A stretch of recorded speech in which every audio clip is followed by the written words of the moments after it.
And right from Ghana, we're taking you to Nigeria because they have a new president sworn in. Bola Tinubu is the 16th president of Africa's most populous nation. What's the future holding for this nation and its democracy?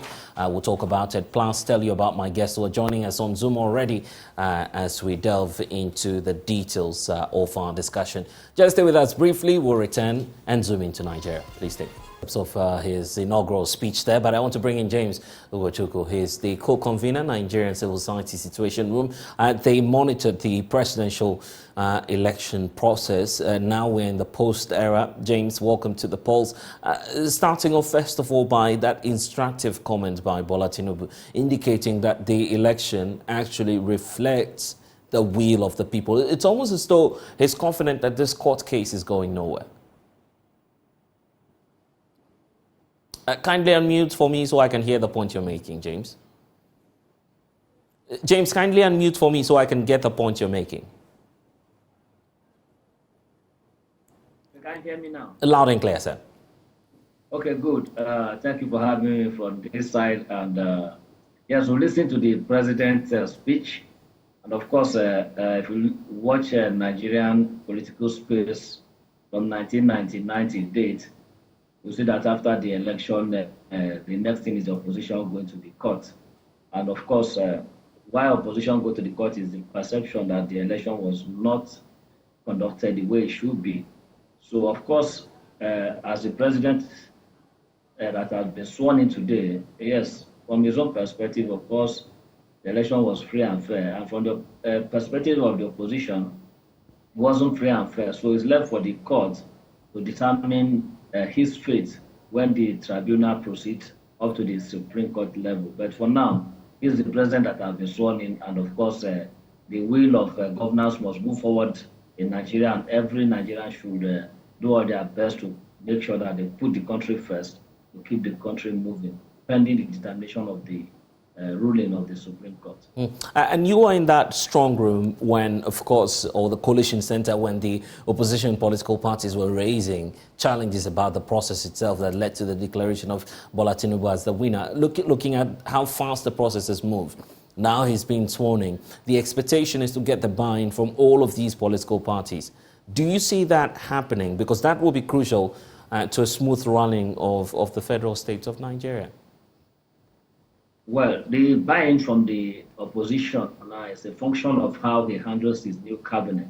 He handles the cabinet in such a way that we normally have, which is a winner take it all. Of course, there's going to be a backlash from the opposition.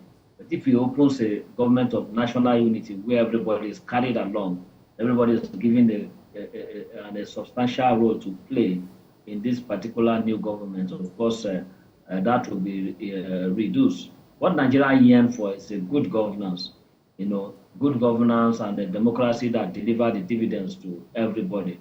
So we are hoping that he is going to prove his naysayer wrong in the few coming 100 days in office, that he is the game changer, and of course he's walking his talk.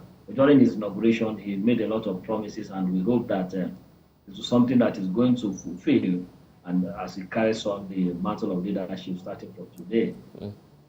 And post-election, experts say, is the most fragile part of every democracy. Looking at Nigerian transition now, would you say that all is said and done, or Bola Tinubu has a lot more work to do? Of course, there's no gainsaying that there's a huge work for him to do that. I even pity him and his cabinet. Nigeria is really under a huge debt deficit. Unemployment is rising or has risen to a high level, almost 24%. Interest rate is high, not to talk of the insecurity that has been disturbing the country for the past 8 years. So these are the issues that you need to tackle as a matter of urgency. So it's a huge, huge task ahead of him, and we are hoping that as he's resuming office today, he's getting his cabinet in place, and of course assigning duties to all departments, militaries, and agencies to keep the ground running. And we take a look at some of the issues he's been pointing out, vowing firmly to deal with corruption.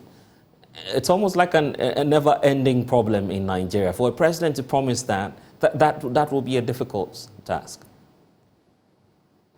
Well, when Nigerians elected President Muhammad Buhari in 2015, part of the things that gave him the victory was, his zero tolerance or his corruption, during his military days at head of state. Yes, corruption is highly deep in this country, and of course, it has been the bane of our development as a country. So we are hoping that he's not only making that promise by walking the talk.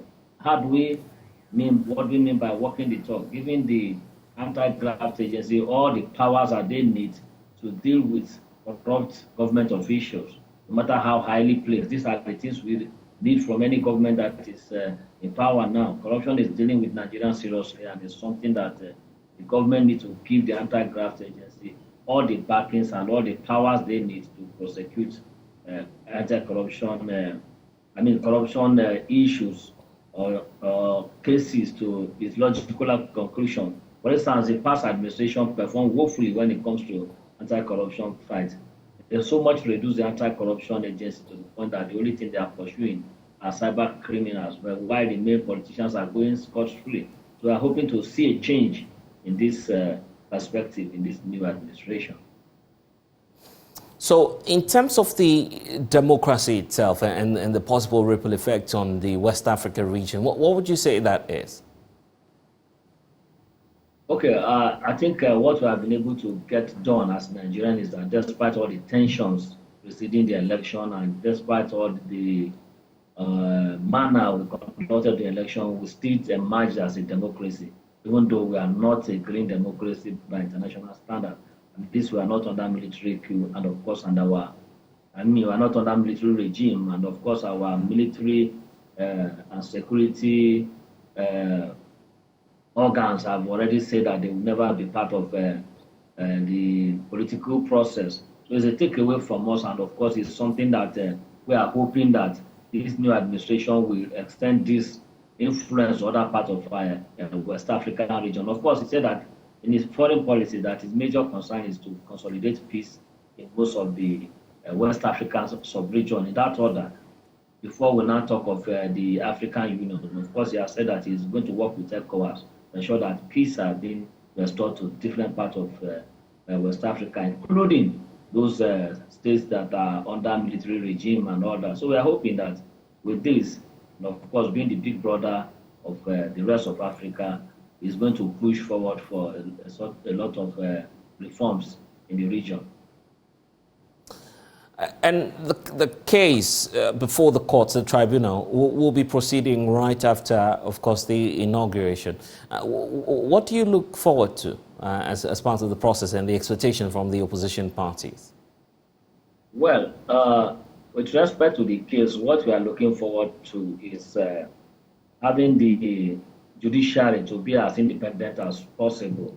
So we want to see the judiciary that are looking the case from both sides, and of course applying the rule of law the way it's supposed to be. So we are hoping that the Supreme Court will look at the facts from both the opposition parties and all the other parties that have brought petitions against the incumbent, and of course look at every angle before making their decision. And on their making their decision, it should be as impartial as possible, and of course for the best interest of democracy, and of course for the best interest of the country, without minding whose ox is God. Anyway, I would have to leave it here for now. James Wuchuku, thank you for spending some time with us here on the Joy News channel, and we wish the Nigerian people all the best in the coming days. We're taking a break here. You're still watching The Pulse, so we'll be right back.